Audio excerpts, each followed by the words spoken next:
সাহিত্য জগতে নক্ষত্র পতন প্রয়াত হলেন রাজ্যের বিশিষ্ট কথাশিল্পী সুবিমল রায়।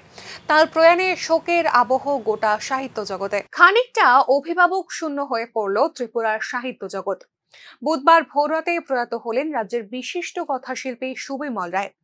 মৃত্যুকালে তার বয়স হয়েছিল 88 বছর।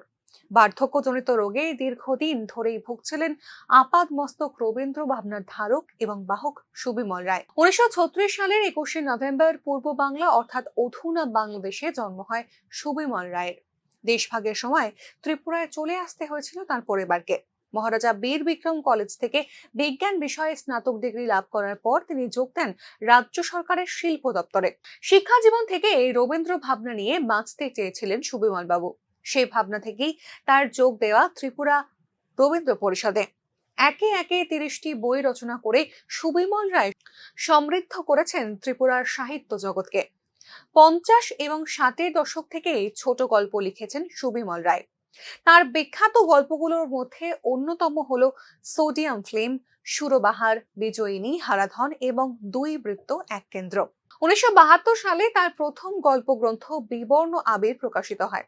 1989 সালে প্রকাশিত হয় মানচিত্র ও অন্যান্য গল্পগ্রন্থ। সহজ সরল আঙ্গিকে কথা বলার একটা নিজস্ব ঢং খুঁজে পাওয়া যায় তার রচনাগুলিতে। তার রচনাগুলির জন্য রবীন্দ্র পুরস্কারে ভূষিত করা হয়েছে সুবিমল রায়কে। রাজ্যের চারু ও কারুকলার বিকাশে তিনি গঠন করেছিলেন ক্রাফট কাউন্সিল অফ ত্রিপুরা। রাজ্যের তরুণ লেখকদের সঙ্গে অন্তরঙ্গতা ছিল সুবিমল রায়ের। ত্রিপুরা রবীন্দ্র পরিষদের সভাপতির দায়িত্ব নিষ্ঠার সঙ্গে পালন করেছিলেন সুবিমল রায়। তার মৃত্যুতে রাজ্যের সাহিত্য জগতের অভিভাবকের স্থানটি রিক্ত হয়ে গেল বলেই অভিমত ব্যক্ত করেছেন সাহিত্য অনুরাগীরা। ব্যুরো রিপোর্ট, নিউজ নাও।